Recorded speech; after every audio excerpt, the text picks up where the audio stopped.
లేక ఎట్లుంటుంది పెద్దదే ఖర్చు ఇవన్నీ అడుగురే పెద్ద గుంత పిల్లలు వచ్చింది అందులో బాగా వచ్చినాయి. ఏం అడుగురు అబ్బా మా సాయి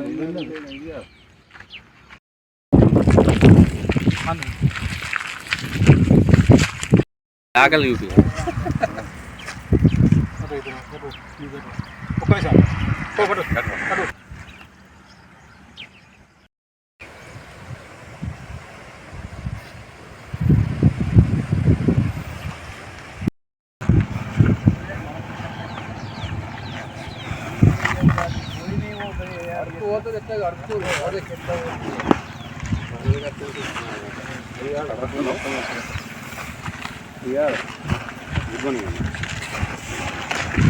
నిమిషం మొత్తం నాలుగు ఆగలేదు అవతలి బావ అక్కడ ఆకుపెట్టి అది అయితే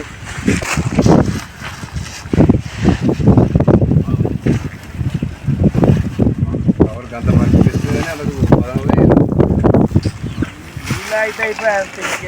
మేము ఇప్పటికీ రోడ్డు పక్క పంట మేము వడ్లు పోసుకొని దాదాపు 45-46 రోజులు అవుతుంది. ఇవరకు మ్యాచర్ వచ్చి 15 రోజులు అవుతుంది. మ్యాచర్ వచ్చి 15 రోజులు 20 రోజులకు పైన అవుతుంది.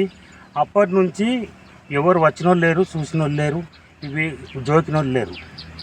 ఇప్పుడు మేము ఎటని చూసుకోవాలి.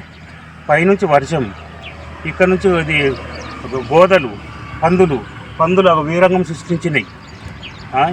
ఇప్పుడు మేము ఎట్లా ఈ బట్టి ఎట్లా చేసుకోవాలి? ఇది ఇంత పెట్టుబడి పెట్టి కష్టపడి ఇక్కడ తీసుకొచ్చుకొని పోసుకుంటే మ్యాచర్ వచ్చినాక కూడా ప్రభుత్వం స్పందించపాయ జోకపాయ. 45 రోజుల కూడా మేము కాపాడుతున్నాము. అప్పుడు 10 రోజుల 15 రోజుల జోకుంటే ఈ పరిస్థితి రాదు కదా మాకు. ఇప్పుడు మేము పెట్టుబడి పెట్టి కూడా లాస్ అయినాం.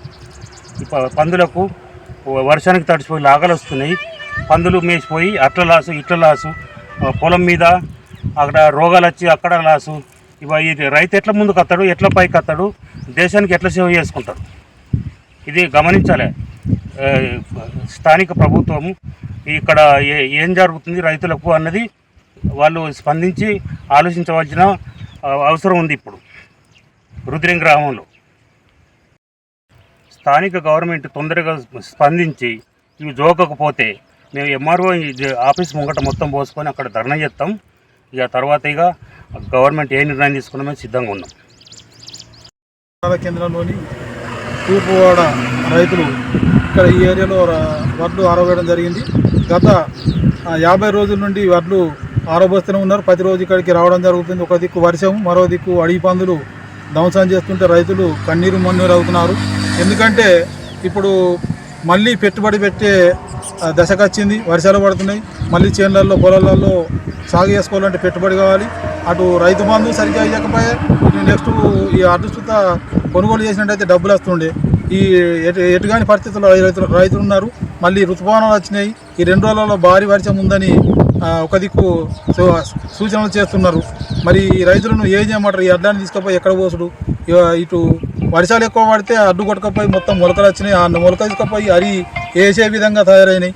కానీ ఇక్కడికి వచ్చి వాళ్ళు పరామర్శించిన లేరు, అధికారులు రావట్లేదు, పాలకులు రావట్లేదు. ఒక్కసారి ఇప్పుడు నా 50 రోజుల నుండి అసలు మరీ చూసిన దాఖలు లేవు. ఎక్కడన్నా మీటింగ్ పెట్టిన కాడ, ప్రెస్ మీట్ ఇచ్చిన కాడ మేము రైతులకు అన్ని విధాలుగా సహకరిస్తున్నాం. రైతులకు అసలు నష్టమే జరగకుండా చేస్తున్నాం. రైతులకు మేము మాది రైతు రాజ్యం అని చెప్పుకుంటూ తప్ప రైతుల దగ్గరకు వచ్చి రైతుల బాధలు వినటోళ్ళు ఎవరు లేరు ఇక్కడ. ఇకనైనా రుద్రేం గ్రామంలో రైతులను పట్టించుకొని 2-3 రోజులలో మొత్తం వరి కుప్పలను తీసుకపోతే రైతులకు ఆదుకున్న వాళ్ళు అవుతారు. ఎందుకంటే భారీ వర్షాలు అంటారు.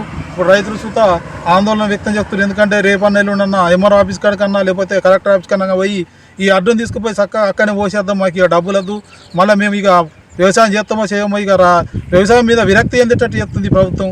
ఒక దిక్కు రైతు రాజ్యం అంటూనే రైతులను పొలాలను భూముల నుంచి రైతులను దూరం చేసే పరిస్థితి కనబడుతుంది. ఎందుకంటే ఒక భూమి మీద ఇంత విరక్తి చెందుతుంది ఇప్పుడు ఈ సంవత్సరం ప్రజలంటే. ఎందుకు ఈ పెట్టుబడి పెట్టి ఇక్కడికి వచ్చి 50 రోజుల నుంచి ఇక్కడ కావాలి కాసి మళ్ళీ ఇప్పుడు అడవి పందుల నుంచి వర్షాల నుంచి ధ్వంసమై నష్టపోతుంటే భూమి మీద కొద్దిగా మనిషికి దుఃఖంతో అడిగి భూమి దగ్గరికి ఓలేని పరిస్థితి అవుతుంది. ఇకనైనా ఈ 2-3 రోజులలో ఇవన్నిటి కుప్పలను తీసుకెళ్ళి ఈ రైతులను ఆదుకుంటారని ఆశిస్తూ, లేకపోతే ఎంఆర్ఓ ఆఫీస్ దగ్గరనన్నా కలెక్టర్ ఆఫీస్ దగ్గరనన్నా ఈ రైతులను ధాన్యాన్ని అక్కడే పోసి మాకు డబ్బులు వద్దు, ఇక ఈ ధాన్యాన్ని మీరే తీసుకోరని చెప్పే అవకాశం ఉంటుందని కోరుకుంటున్నాం.